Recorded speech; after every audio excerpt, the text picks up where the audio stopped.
Hi everybody, this is Ryder Keeping It Real. And as you can see from the thumbnail, I'm going to be talking about insurance. I just feel like I want to go on record to say how I feel about a rule that came out this year that's going to impact the insurance industry.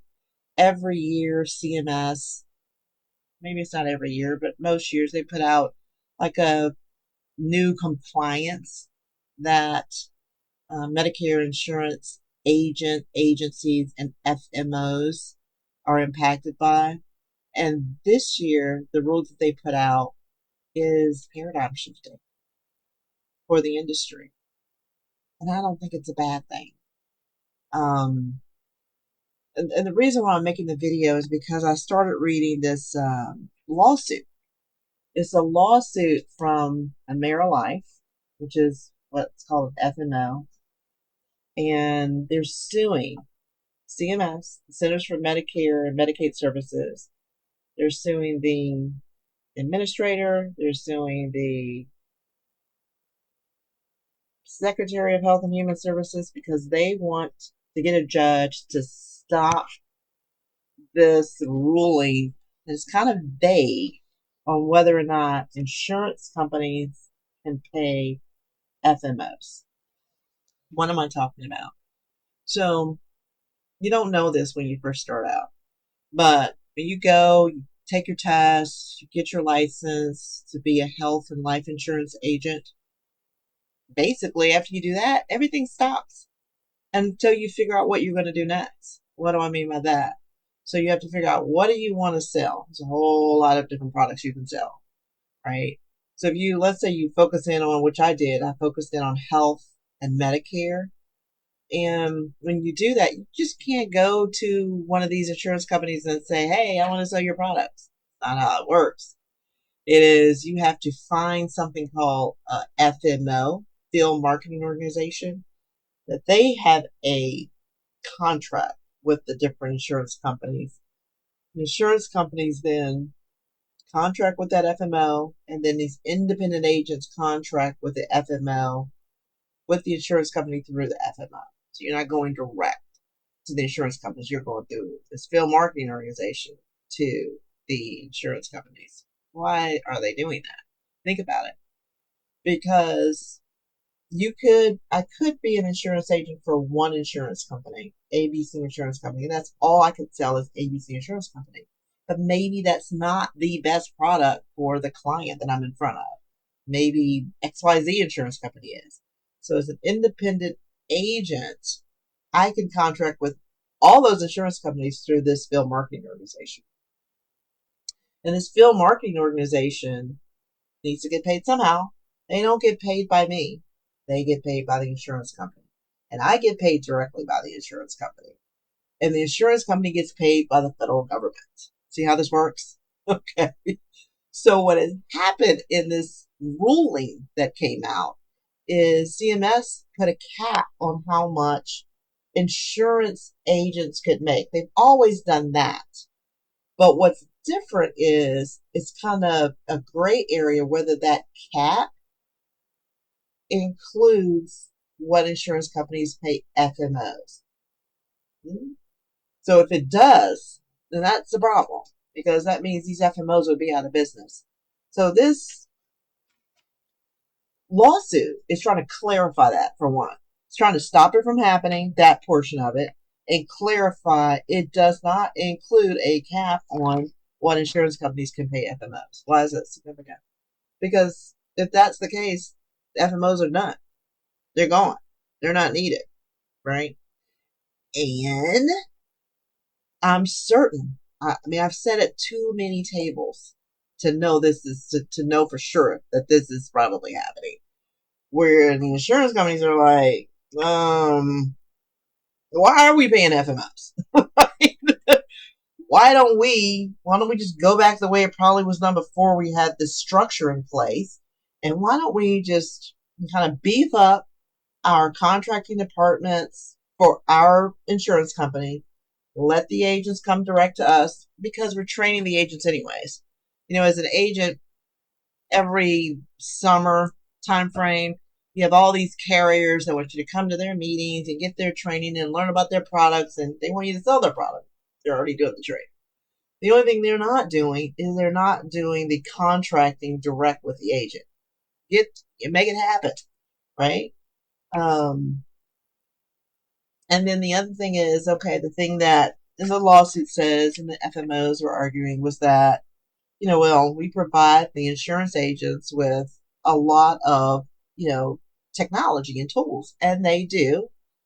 There's no reason why an agent can't go direct to these technology companies and buy a seat, right?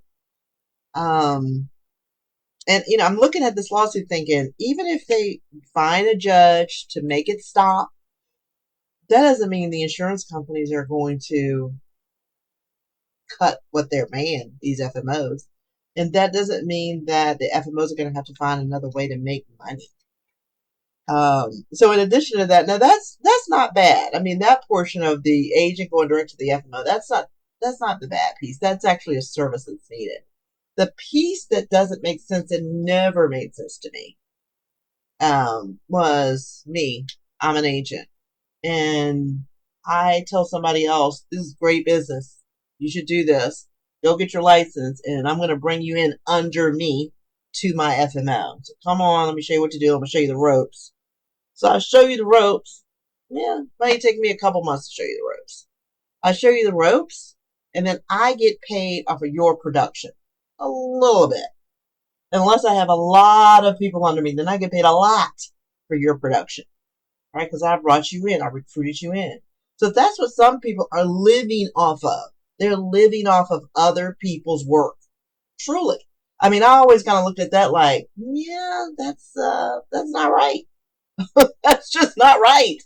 And so this, this new rule and this lawsuit is trying to stop it.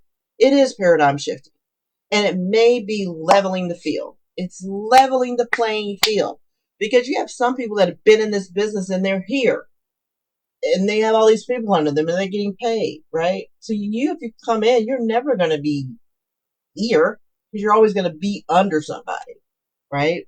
It levels the playing field on marketing money, where insurance companies were and still are for a couple months providing certain agents marketing money. So I can't even show you this stuff, but when I've done my Medicare 101s and buy my business cards, I'm paying for that. But you can have deals with insurance companies for a couple more months where they can give you marketing money. And I didn't even know anything about that until last year when I started producing. So I feel like it levels the playing field. Level it. Let's start all over. Let's just everybody start all over because the money is coming out of the fund to make Medicare work for beneficiaries. And I get it. I know why these companies are stressing out is because, you're out of business, but this is how life goes. Blockbuster. that's what this is. Like FMOs, you're moving into the blockbuster arena. That's just what it is. So I'm sure they can adapt, smart enough to figure out how to move up to this level. But it's interesting to watch. But I do see some opportunities here, which is why I printed out the lawsuit and I'm reading it. Because I can see the need for new agents to have training. Because if there is not that same structure there where you bring someone on and you have a vested interest in training them because you're going to get paid if they start producing. If you don't have a vested interest, it's going to be hard for new agents to start because people are not going to be able to take the time to do that because they now need to produce, right? So I see an opportunity here and I'm looking for that. I'm looking for the opportunity. There's going to be a hold here, even if, like I said, even if this passes and they get one more year of being an FMO, it's their handwriting's on the wall. And anybody doesn't think that, keep watching. So I don't know. I just wanted to go on record for myself to say this is how I feel and this is what I see happening. One of my when I did Strengths Finders, Clifton Strengths Finders. My strengths were individualization, which helps me with as a Medicare agent. Learner, again, it helps me as an insurance agent. Totally, I love to learn. Connectedness, I like to connect the dots, what these things mean. Intellection, I'm gonna, try to be as intellectual as possible. And then futuristic, even though futuristic is at the bottom, I put that at the top because this is the present. They trying to keep the past to be the future, but this is not the future. This is not the future. There is a new future, and this isn't it. And those people who have done it this way are getting ready to find out there's a new way coming, and you have to figure out what that way is. Adapt, because the only constant is change. So, till next time.